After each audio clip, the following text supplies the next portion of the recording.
Well, guys, what's up?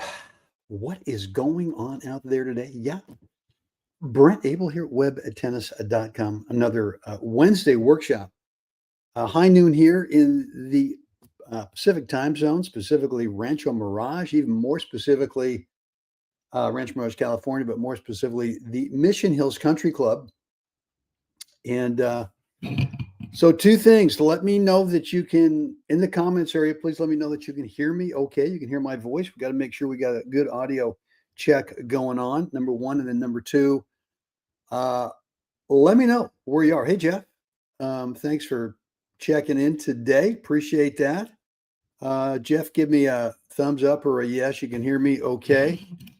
Want to make sure that the audio is working properly. All right, Michael. Yeah, there he is, the great Mike Rogers. Also in the Pacific time zone, up there in, I'm going to say San Ramon, California. Hey, Dave.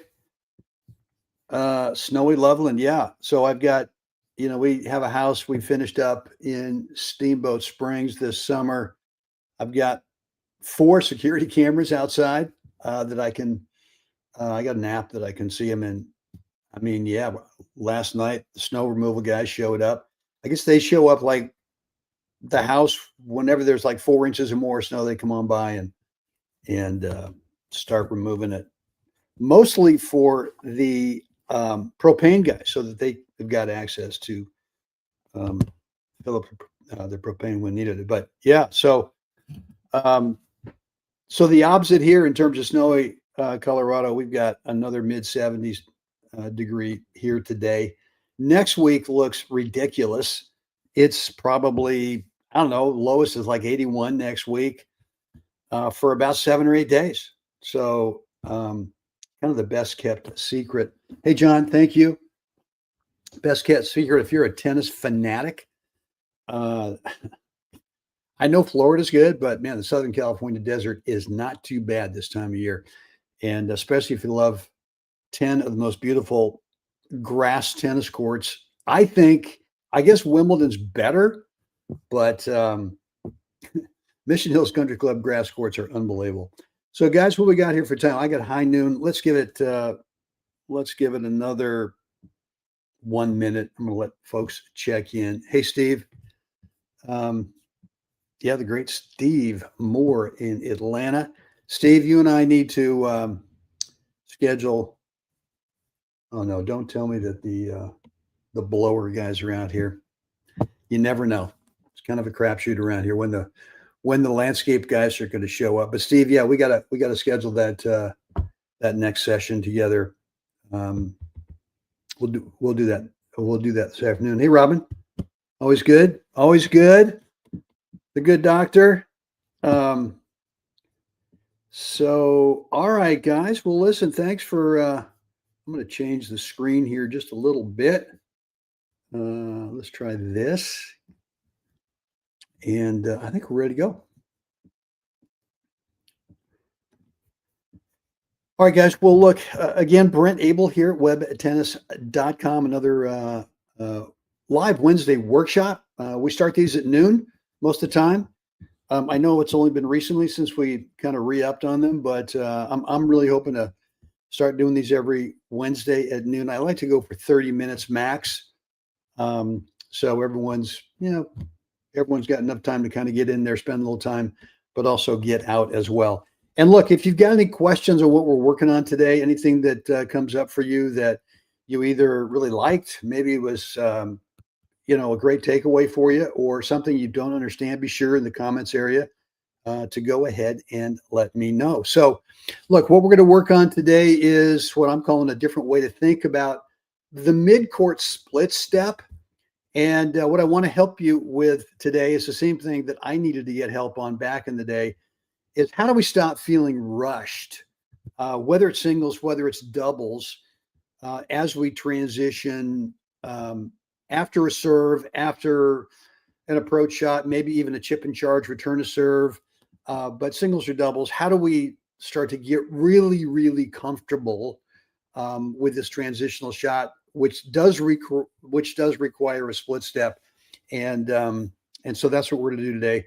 Try to help you feel, give you some tools, give you some ideas. I'm going to give you a little practice session as well. Some ideas what to do there in terms of how to stop feeling rushed. What we're going to work on today is the why. And I think we can all agree on why we need a split step. But I like to throw it out there just to make sure that we're on the same page as to what I think is the reason that we need to really come into a really good split step. We're going to talk about the why. We're going to talk about the how. How do we do it? For me, I got this from the great Tom Stowe back in the day, legendary Northern California tennis coach. We're going to work on that. And then this is probably the biggest question I get. And I try to flip the question around a little bit. Most players will say, well, where do I split step? And I tell them it's not where, it's when. And we're going to work on the when. What's kind of the timing on that? And then we're also going to choose, when you come into this mid-court split step, you got to choose one of three shots. Is it a volley?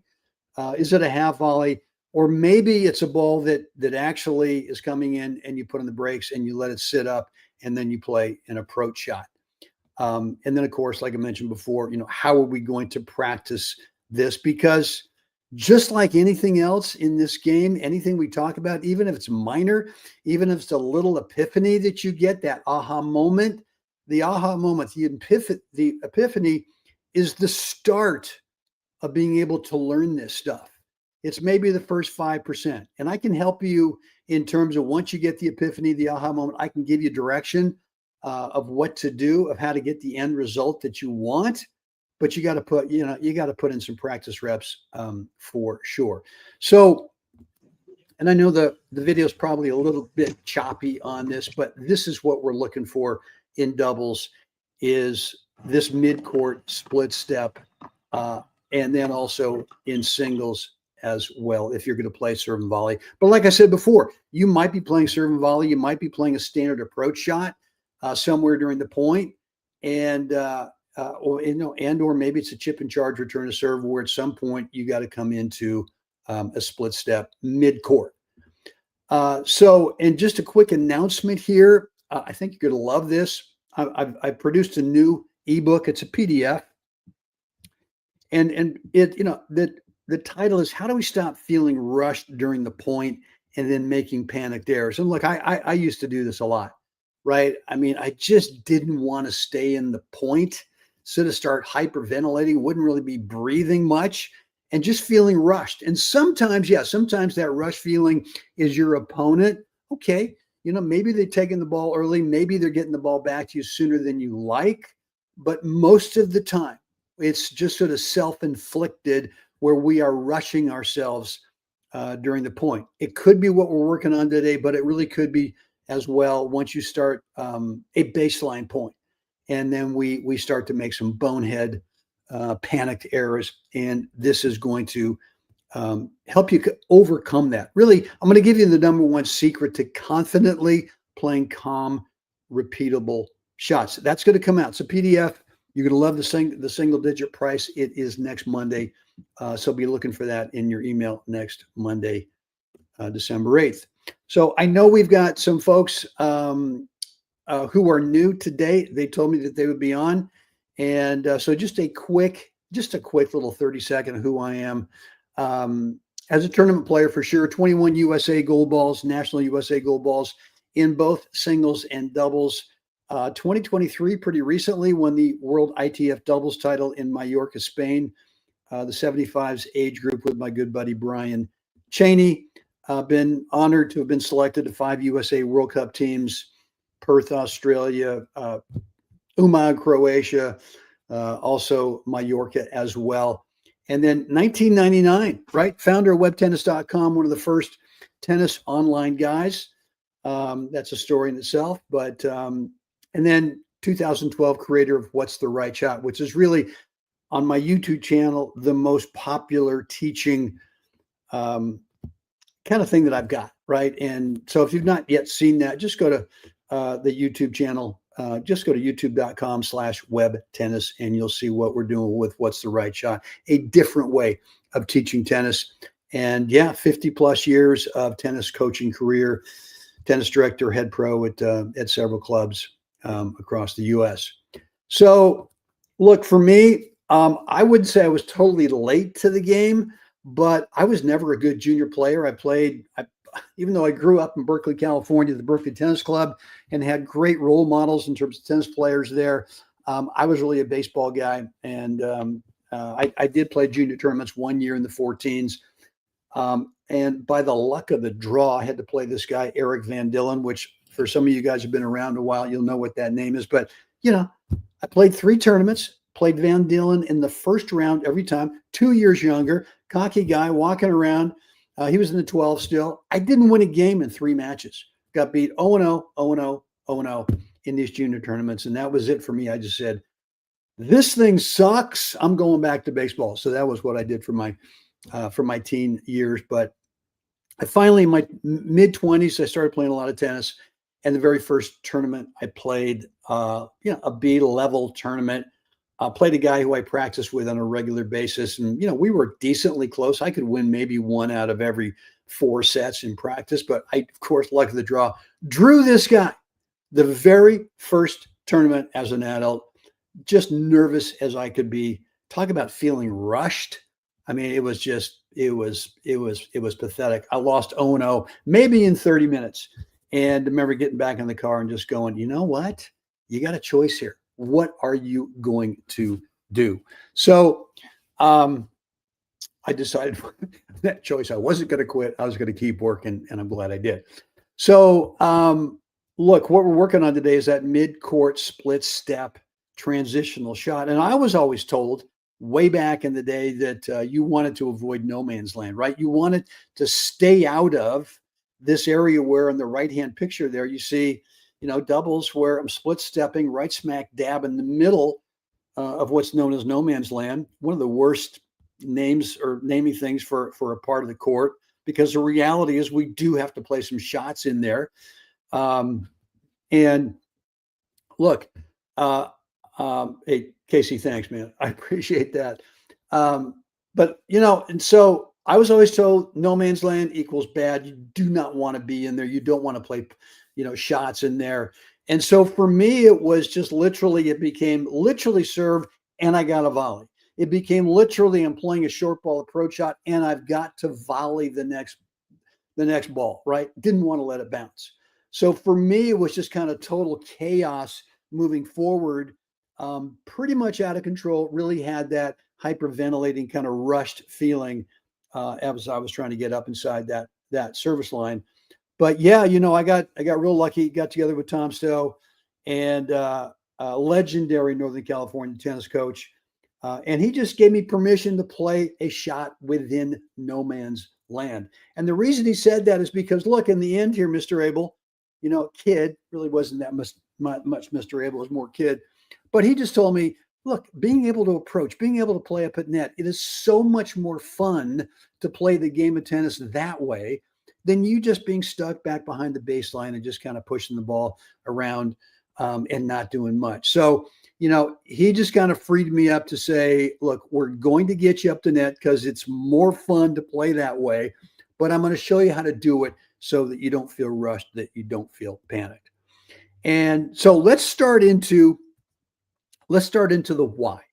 And I know that why we need a split step. I mean, basically, when you come into the split step, the reason we do this is so that whatever shot comes back to us, that we can really efficiently react to it if it's on our right, react to it if it's on our left, or if it's coming right at us, it's a body direction coming at us, that we can get out of the way. And certainly in singles, it's more the first two. You got to be able to react to the right or the left in singles because it's a bigger court. But in doubles, when you're playing serve and volley, you're playing chip and charge, or maybe an approach shot in doubles, the chances go way up that the ball is going to be directed into your body. And that's where the split step becomes super valuable, super important, that you are able to get out of the way of the path of that incoming ball and be able to play the correct shot.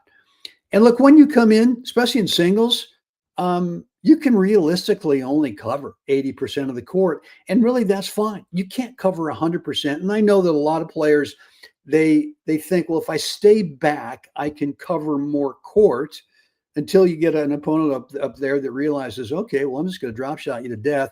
Now you really have to be an all court player. And then, but in singles, if you're playing your split step there in the mid court, you're basically saying to that opponent over there, you can pass me, but I'm going to give you 10% of the court over here to my right and 10% of the left, and that's it. So, and the same thing kind of in doubles, even though you guys as a team can cover a little bit more court, the reality is we can never in either singles or doubles cover 100% of the court, and that's okay. Are you going to get passed from time to time? You are. Even if you come into a perfect split step, mid-court, once in a while, you're going to get passed, and that's okay. The thing that Mr. Stowe kept telling me was, the message is, you got to tell this guy, you got to do this over and over and over again, and I don't think you can do that. And that's kind of the way that it worked out. Hey, Dave. Dave is saying, hey, I hate that when partners say you got stuck in no man's land when it was the play. Yeah. So, well, either gently correct him, or maybe you find a new partner. Anyway, so I assume that we're on the same page as why we need a really high quality split step as we come into the mid court. Now, the how of the split step requires soft hands. And if you were with me last week in terms of those 7 pre-contact stroke technique things that we got to do, the one common theme, or the one common message in all those 7 before you swing the racket, is you got to have soft hands, and which means that there's no clenching on the racket. Now, I'll be the first to admit that I used to be, I would say the death grip was sort of happening a lot, and that didn't work too well when I was trying to come in to a split step in mid court with that death grip, and it was basically, I was getting off balance, right? I had upper body too far in front. Well, when you go with soft hands, meaning that you've got no tension on the handle, now you have an opportunity to be able to come into your split step with really good balance. And what you're going to find, what I think is different about the way that I feel about the split step, is that the on balance part of this is really where the rubber meets the road in terms of not feeling rushed, not feeling balanced. And that starts with soft hands. Same thing when you come out of the split step, right? If you're clenching at all, you're going to get off balance. You're going to be falling. That upper body is going to be lunging. You're going to be reaching with the hands as opposed to the feet. The other thing is, when we clench too tight in the racket handle, it just works its way up into the arms, into the face, into the eyes. We don't really see the ball as well as when we have relaxed hands. And when you come out of this thing and you react to whatever shot's been played to you, when you come into your split step, when you come out of it, now you have a better opportunity, a better chance. You're really trusting of whatever your shot choice is, totally committing to it, and then being on balance for that next shot. I mean, I see a lot of guys come out of the split step and they might be on balance, but they're lunging for the ball for that next shot, and they're off balance when they play it, and it just doesn't work out as well.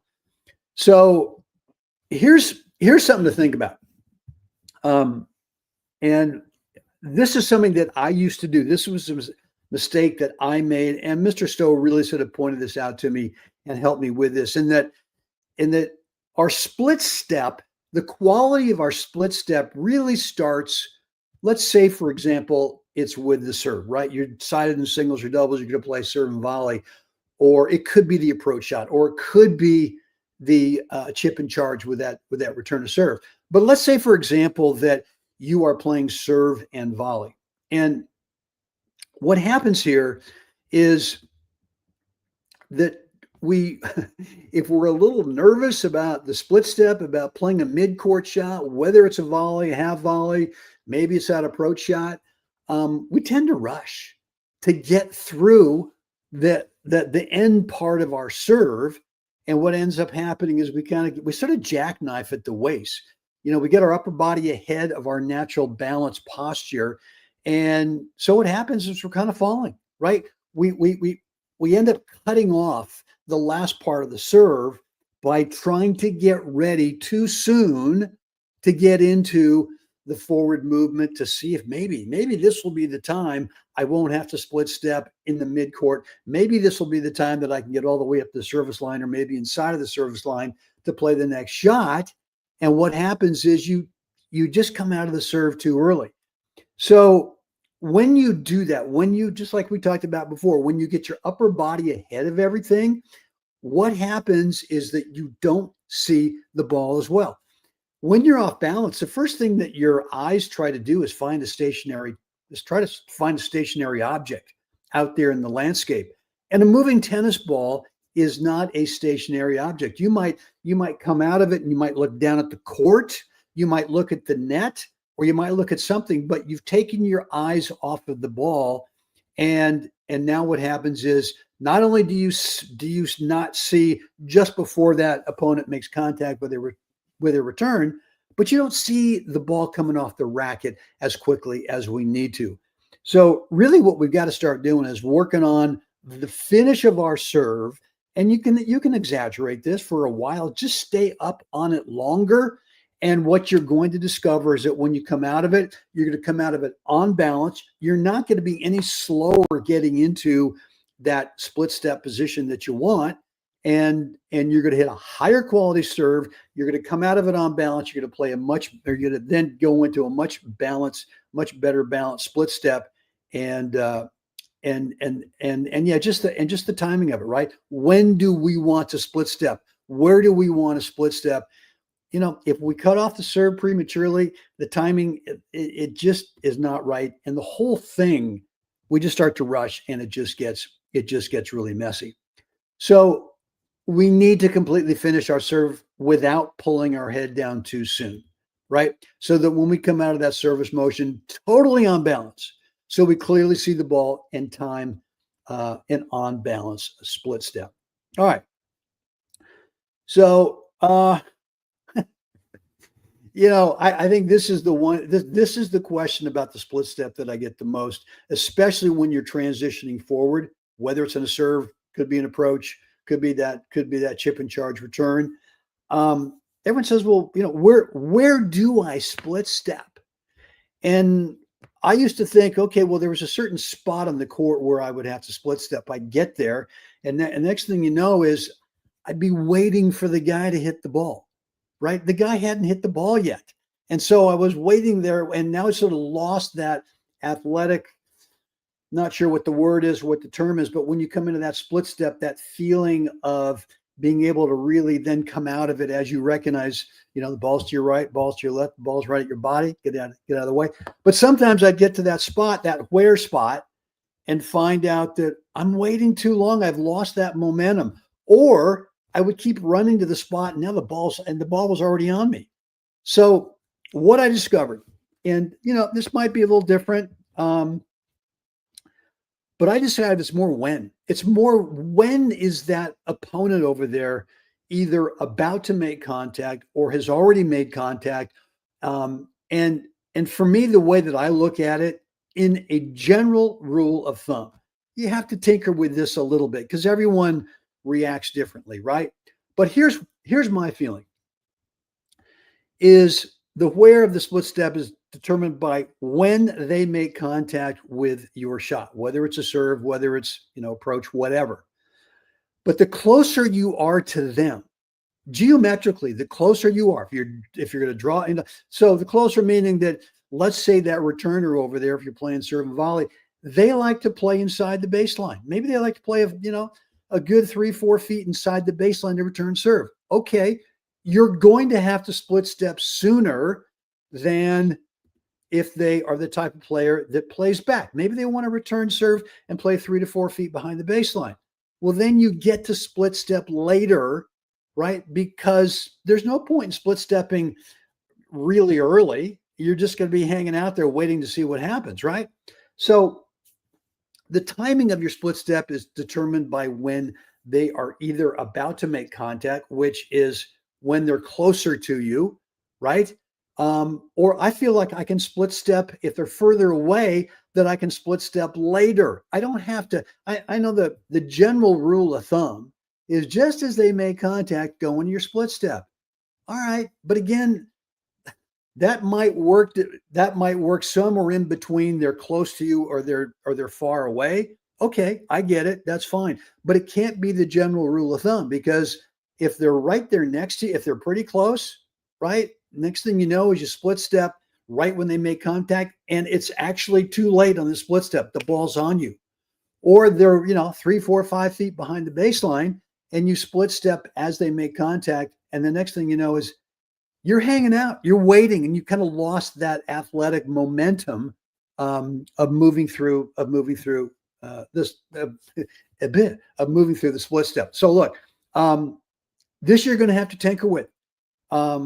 In general, and I think if you watch the What's the Right Shot episodes, and I've got some there of me playing singles, me playing doubles. Most of the time, unless the guy's chipping and charging on me, I'm splitting probably at the earliest as they make contact, and most of the time a nanosecond later. So I want you to understand something that I talked about early on, is that I think that serve and volley is one of the worst terms that we've ever heard, or that I used to teach. I don't teach serve and volley anymore. I teach serve in transition. Hey, Michael, thank you. So just because it's called serve and volley doesn't mean it has to literally be serve and volley. And too often what I was doing before is I'd serve and just on a dead sprint, just go in and make sure that the ball never bounced. And most of the time when I did that, just so I could volley, what I found was, God, I'm lunging so far forward. I'm lunging off balance, and the quality of the volley was pretty pathetic. And sometimes I'd just be sprinting up there, and now I'm actually ending up too close to the net for the next shot, right? Because you're off balance, you play the volley, it's not a great volley, the technique's not good, and then the next thing you know, you're taking 2 or 3 steps just to recover from all this lunging forward. The next thing you know is, and you're so close to the net, it's an obvious lob situation. So it's one of the reasons that we rush, right? One of the reasons that we just feel chaos and messy as we're coming into the midcourt area is because we think it's literally serve and volley, right? It's not literally serve and volley. It's not literally approach and have to volley. It's not literally chip and charge in the return and have to volley. You're going to you're going to have to play some midcourt shots so that you don't have to compromise stroke technique. So here's what I learned this from Mr. Stowe. And by the way, he gets 100% of the deal. When I first saw him, it was pretty pathetic. This is back in the early 80s. I was, a decent B-level player, but not good, pretty inconsistent, mentally a mess, pretty angry little guy out there. But Tom Stowe gave me everything. He completely changed me as a player, completely changed me as a coach, threw in some life lessons. And so any success I've had as a player or coach, 100% goes to him. So look, it could be serve and it could be a volley, right? It could be a half volley. All right. It could be an approach shot. But ultimately, your shot choice is determined by what's the one of those 3 shots that you can play on balance without a need to rush through it, right? And so once you sort of buy into that shot choice coming out of your split step is based on what's the one I can play on balance. Well, maybe the guy's really kind of ding the return and it's up a little bit. And yeah, you can go ahead and play a volley. Cool, right? or maybe it's down at your feet and a better, rather than lunging forward just to make sure it doesn't, whatever, rather than lunging forward, you play an on balance half volley, right? Or maybe it's such a short return, you let it sit up and you play an approach shot. So the reality is, no matter which of those three shots you play on balance from that mid-court split step position, you might be able to you might come out of the split step and move a little bit forward. That's fine. But even if you don't, you're still going to end up on the next shot where you want to be, right? So yes, could you go ahead and lunge forward and play a compromised volley and end up in that service line or inside it? You could, but you wouldn't hit as consistently as good a shot from playing one of those three on balance from a little bit farther back. Because when you play that on balance, you're going to be able to come out of that shot and be able to still end up at the same spot that you want to be. So playing an on balance shot choice, you'll still end up in the same place for your next shot. All right. And I'll tell you this again, if you go back and you look at now at some of my, especially in the last, we're up to number 600 and 15, 16 or something like that. In terms of what's the right shot episodes, I would say maybe, it's been since 2012. If you go back to like 10 years ago, 2015, I probably split a little bit later. It's probably, probably had lost a step, the quote unquote lost a step. I split sooner now. And the reason that I do is that I no longer have any concern about playing a mid-court, no man's land shot. I just know that from there, I'm going to make the right choice, right? I'm going to make the right choice, which is the right one to play on balance. And maybe it takes me on some points one more shot after that to get up on the service line or inside the service line. What does it matter? As long as you're in control and you're not feeling rushed and you're not compromising yourself by lunging and getting off balance just to play a shot, why do you care if it takes maybe once in a while it takes you one extra shot to get up there? I don't.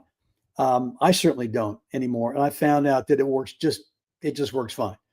So, the reality is you get to take your time and you never feel a need to rush. One of the great things I got from Michael Wayman back in the day, and this was after Mr. Stowe unfortunately passed away way too early. Still want to do some work with him, but I found a guy who I could really trust with my game, and that was Michael Wayman from England. At the time he was the men's head coach at St. Mary's College in my backyard there in Moraga, California, Northern California. One of the things I got from Michael was that, look, when you've got the ball, no matter what shot you're playing, you get to take your time. You've got it. You get to do whatever you want with it. And this is a little off topic. Maybe not. Maybe it's one of the reasons that we're talking today about not feeling rushed. But he helped me sort of overcome this sense that I was about to play an approach shot. And I would go into this nanosecond future thinking in terms of, I wonder where that player is over there now. Are they anticipating where I'm about to play my approach shot? Right? Are they going to be there? And the next thing you know is I'd start to sneak a peek to see where they were before I made contact. Really inconsistent with the shot. He convinced me to go, look, doesn't matter what that guy does over there because you can't control what he does. He might stay there. He might anticipate. Your job is to take your time to execute the shot you're about to play and do it on balance and do it to the best of your ability without rushing. Take your time.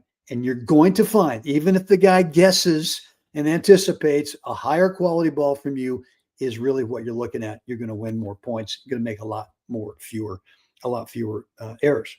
So, the takeaway I'm hoping for today is that being on balance is, and I'm going to throw out a couple of ideas here for you in terms of how to train. It sounds kind of simple. But I do this stuff, I wouldn't say every day, but darn close to it, maybe every other day. but on balance is way more valuable than the need to rush just to make a volley, right? And when you release yourself from the frenzy of trying to sprint to the net, you'll make tons more mid-court shots and win a lot more points, a lot more sets, game sets, and matches as well. So, how do we practice this stuff? Well, there's no mystery to this. It does take some quality reps. I know I've gone over a little bit here, 12:33. Gonna try to wrap this up here for you guys and get you out of here. But we got to put in some really high quality reps, and the reps. I used to play with a guy at the Berkeley Tennis Club way back in the day, and he was a really good baseline player. But he wanted to play some practice sets with me where all he did was play serve and volley. So great, let's go for it. And he would do it for maybe a game or two, didn't feel comfortable with the transitional shot, and then said, screw it, and just went back to playing his baseline game. He never got in one full practice set in terms of just doing it. And so what I'm going to tell you is that you got to play sets. You got to play some practice sets, or maybe it's not even sets. It could just be points, right? I got a guy here who I play a lot of points with here at Mission Hills, where one of us will serve for maybe 10, 12 minutes. Then we'll take a little minute break and then, switch sides. The other guy will serve and I love it because we don't keep score. And what it allows me to do, if there's one thing I want to work on that day, if that day is I want to work just on serve and volley, or maybe when he's serving, I want to work on any second serve I get, I want to work on chip and charge. I'm going to do it for the entire set, even if that's not normally what I'm going to do in a match, right? Because where you are right now, if you really want to get comfortable with this mid-court split step and then choosing which is the best on-balance shot for you to play, you got to get in a ton of reps. And I'm telling you, you're going to make some errors as you do this. And like my buddy from years ago who would bail out and say, screw it. What you got to look at these errors these are what I call discovery errors. Discovery meaning maybe you hit the ball, maybe you hit that transitional shot, that mid-court volley, half volley, approach shot, perfect, but you rattled it in the top of the net. Well, there's no discovery on that other than just telling yourself, hey, next time, you just got to play it higher. Just got to play it higher. So you got to be okay with making these discovery errors. And the more you make them and not get ticked off and not berate yourself and not get frustrated and actually start to be aware of what just happened and think it through a little bit, I'm telling you, it's not going to take you long to where you feel really, really comfortable with this mid-court split step. And the reason for all these reps is it helps to desensitize yourself to playing shots inside that old school no man's land, so that you just don't feel rushed anymore. Here's what I do. I do a lot of single leg, simple, standing on one leg for balance, right? So if balance is the key, if balance is the theme here today, then we got to do these things. I mean, look, you could be on the court on the screen on the left. You could be playing a bunch of points, and maybe as he over there is going to pick up a ball, just stand on one leg for 15 seconds, right? Or maybe 10 seconds, and then switch to the other one. Start working on your balance, right? Look, eventually, and you got to make sure you got a wall next to you or something where if you get off balance, you can not fall over. But once you get good at standing on one leg, try it with your eyes closed. Okay, all right. When you can do it for 10 or 15 seconds with your eyes closed, you're starting to get some really, really good balance. Do some of these one step forward into some balanced squats. The squats are a little bit like the split step, right? I mean, my split step, I feel like there's a little forward movement through my split step, but maybe you start to train that balance position, that balance posture with getting out there. You can do these at home, do it in the backyard, do it on the court, where you take one step forward and you come into a squat. Make it feel like a split step. And then you can get yourself right in the middle of no man's land, and just play some cross court. Just have a practice partner over there. Play some cross court rallies right from the middle of no man's land. You don't have to transition anywhere. You can just stand there and get a feeling of, oh, this is a balanced volley I can play. Oh, this is a balanced half volley. And you start to really desensitize yourself from being in that part of the court and realizing that you can play a shot here. And, obviously get a practice partner to do this. And then the other thing that I really want you to start doing is playing some one-on-one doubles points, right? You guys play the points out cross court. The alleys are good. You have imaginary partners, right? But it's just the two of you guys in the court. You serve and volley. And on second serves, you play a chip and charge and come in, and you just play a ton of those points like that. I mean, my God, my first gold ball in 1984, the 35 hardcore doubles. The year before that, my partner and I played one-on-one doubles maybe 5 times a week. And we got so good at being able to play that transitional shot, being able to play that transitional split step in there, feeling really comfortable in that part of the court. One-on-one doubles is basically the alleys are good cross court. You draw that imaginary line from the tee back to the baseline. It's one of the greatest drills of all time. If you never do anything else on practice, just do that. All right. So let's get back to the keys just real quick to review the keys to a great split step. Finish your serve first on balance. Don't rush through the finish of that serve. Soft hands coming into your split step. Where is determined by when that opponent is going to make contact with your shot. Shot choice is determined totally by balance. React to get to the side of the ball if it's coming right at you, or if you have to move over to it or get out of the way of the ball. So take your time. No need to rush. No need to ever rush this stuff.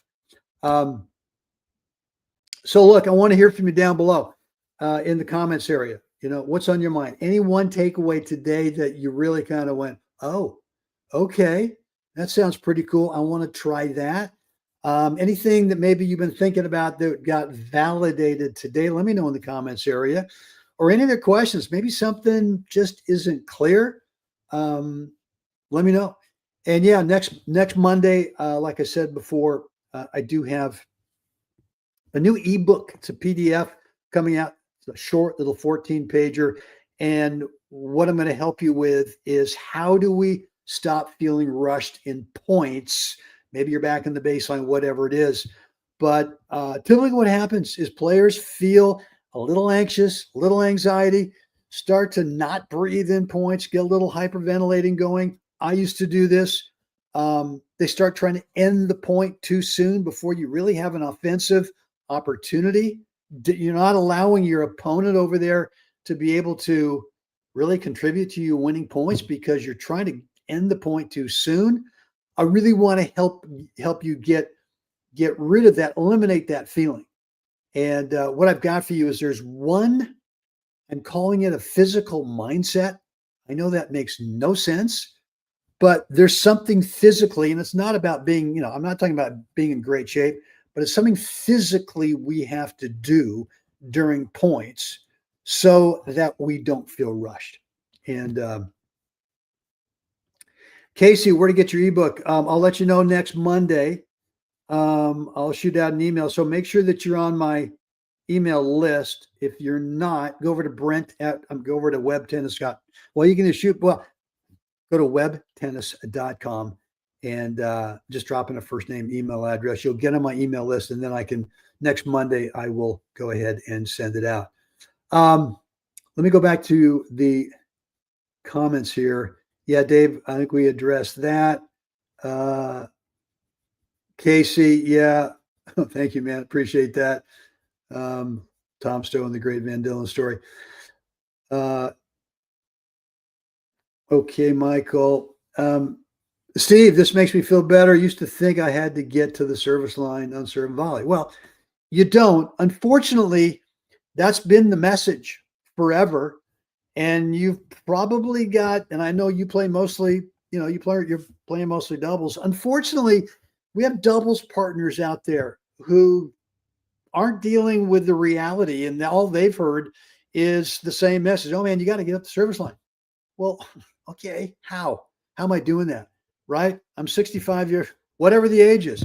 I'm not getting up there like I used to.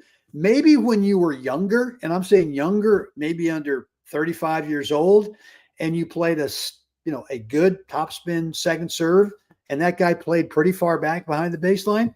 Okay, maybe you can get up inside or on top of the service line, but the reality is not going to happen. So the best players, especially as we get older, they get really comfy in that no man's land, that area, the midcourt, and have no problem being able to split step in there. All right. Casey, couldn't agree more with the when to split step. I think another issue people have or what to expect once you split.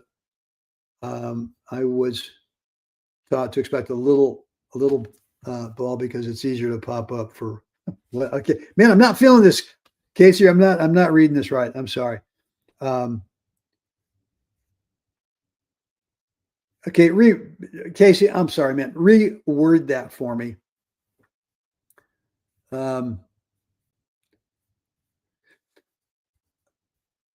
Michael, great reframe. Playing on balance should apply to all shots for me. No question. Yeah. I mean, it's just not the transitional shot. You got to play on balance with your serve, right? I mean, you're standing there, but what do we do? Sometimes we put the toss in such a spot that it throws us off balance as we go up to it. Sometimes we force ourselves off balance with our serve. Why? Because we're trying to get ready too soon for whatever potential return might come back, even if we're staying back on the baseline. And so balance, and again, I mean, like Mr. Stowe would, I got lucky. I got to get in this group of three other guys, Doug King, Steve Stefanke, and John Hubble. Those guys were literally at the time in the top five. They were three of the top five guys in Northern California, the men's open, not seniors, men's open. I knew the guys real well. They were good buddies of mine. And I just remember thinking, I got to get in this group with these guys. I begged Mr. Stowe to get in there because I'd known him from the Berkeley Tennis Club back in the day. And he goes, okay, we'll try it. And I was, these guys were in the top five. I was in the top, 350. I had no business being with these guys. But the one thing he did, and we had a 3-hour session with him every Wednesday in the morning, 9 to 12, literally the first 15, 20 minutes, we didn't hit a ball. All he would do is have us rehearse forehands and backhands and maybe some split step stuff. And all he was looking for was balance. He said, if you're playing off balance, if you did too much off balance, he showed you the gate. He said, you're really not into this, are you? Just go home. I never got to that point, but I think there were times he was close to. Anyway, but we just shadow stroked and we worked on balance, and that was it. And so it's the key to success in the game of tennis. Is there ever a scenario when you are moving in not to split step? Well, at some point you got to split step, right? I mean, look, if you're playing doubles, Steve, and there's always a chance. I never tell my partner, hey, I'll cover my half of the court. You got to cover your half of the court. So if they lob deep over you, sorry, bud, you got to go get it. When I'm serving or when I'm coming in behind a return, my partner's already up at net. I want them to be aggressive up there at net, right? I don't want them to feel they've got to cover a deep lob. So whether or not the guy that, I played a second service going in slower and the guy is pretty far back, I still want to cover that deep lob, meaning I got to come into a split step at that point, just as a guy, or maybe a little bit later after the guy makes contact. So I think that's what you're talking about. But the answer would be no. There's never a scenario where there's not a split step, even if you're back on the baseline. When you're returning serve in doubles, right, or in singles, when you're returning serve, right as the guy makes contact, or maybe a hair after, or maybe whatever, is you go into a little mini split step right? You don't know if the guy's serving to your right, serving to your left, or maybe serving right at you. So wherever you are returning serve, you go into a little mini split step so you can react to the direction of the incoming serve.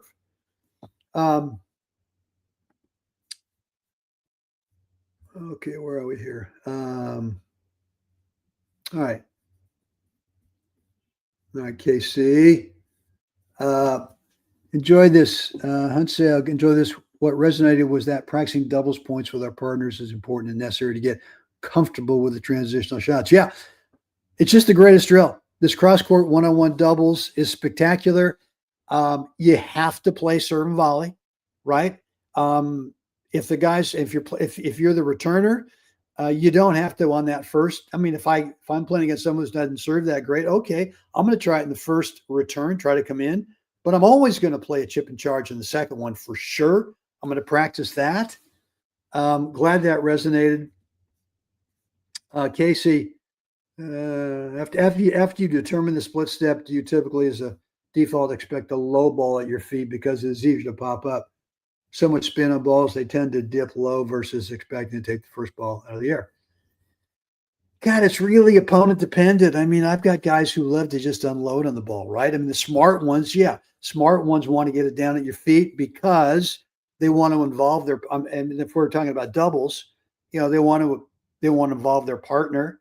But a lot of guys just like to unload, right? So if you know that it's not going to be at your feet, you're going to come into a split step. You're going to look for the laser beam either to your right or left, or maybe it's coming at you. You get out of the way. But no, I mean, and look, the pop-up for me, I'm taking so much time with a low volley, or I'm taking so much time with a low, obviously a half volleys down low, is that I feel like I can control what shot I want to play back. I don't have to rush it. And so the reason we come into the split step is that reason right there. We want to protect against worst case. Well, worst case is a tough, nasty shoestring type of ball. And yet, if we're on balance, we see the incoming ball much more clearly. We take our time to execute that shot. And when you do that, you play a much higher quality ball going back. You tend not to pop it up. So hope that answers the question there. Alex, as a senior player, I like to hit my mid-court shot right up the middle. Any comments? Well, assuming are we talking singles? Alex, if that's the case, if we're talking singles, then yeah, I mean, I love to play shots right at an opponent because to me, that's the harder footwork pattern to get going, which is to get out of the way of an incoming ball rather than moving over to a ball to the right or the left. So if that's what you're talking about, then yeah, I love that shot. I would mix it up from time to time. But if that's your staple, your standard approach, right to the middle, then that's great. If you're talking about doubles, the only time I'm going to play my approach out up the middle in doubles is if I've got a ball that's kind of in the middle of my court, right? If I've been pulled out wide, then going into the middle between the two opponents, there's the risk that the guy right there in front of you is going to be able to pick it off. So I'm going to go more angle cross court in terms of try to get it back in terms of, get better angle back cross court. Casey Swan, Hubs is my college coach. Absolutely always preach balance. Well, look, John Hubble, man, you got the good stuff from him. One of my all-time favorite guys. And he taught me a lot. Beautiful player. Oh, my God. All right. So it looks like that is it in terms of comments, guys. If you love today's stuff, let's do a couple things here. Number one is if you're on YouTube, give it a like. I don't know what happens over at Facebook. Maybe that happens over there as well. I'm much more familiar with YouTube. And I'd love to hear from you. If you want to take 30 seconds and shoot me an email, brent@webtennis.com. I'd love to hear from you. I'd love to know what's on your mind. Specifically, what are you working on with your game right now? What's the thing that you would absolutely love to get better at? Maybe it's something new you haven't figured out, or maybe it's something just been nagging you for so long that, you know what, it's just like, God dang it, I give up. I can't figure this thing out on my own. Let me know what that is. And I'll give you an idea or two of what to work on.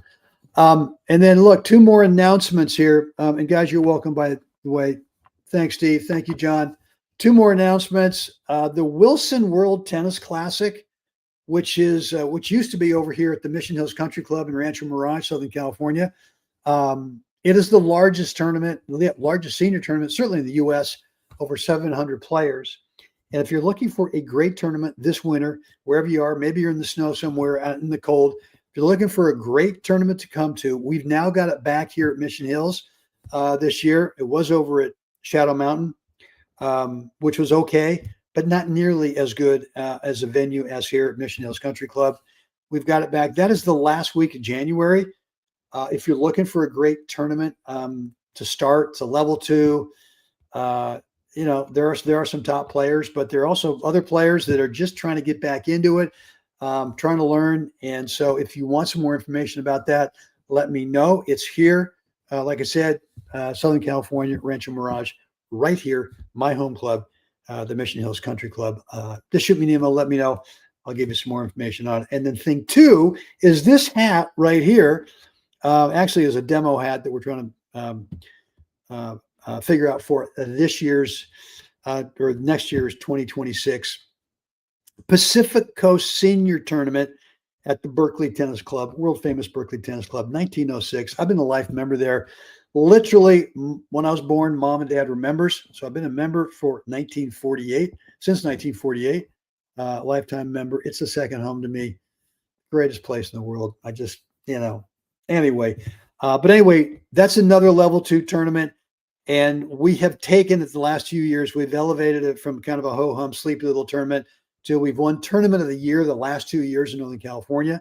We'd love to have you come play. And in terms of elevating it, there were a couple of guys older guys who played ATP tournaments, the men's deal. I said, are we close to what? He said, man, this thing is like an ATP event, right? Everyone gets a beautiful lanyard credential. We feed everyone 3 meals a day, breakfast, lunch, and dinner. The dinners are insane. They are catered by some local restaurant in Berkeley. And it's just, I can't even go into all the stuff that we do. The player experience is nuts. And every match is played right there at the Berkeley Tennis Club. We don't ship matches out anywhere. So if you want some more information on that, let me know as well. That is the last week of May. We start the Tuesday right after Memorial Day.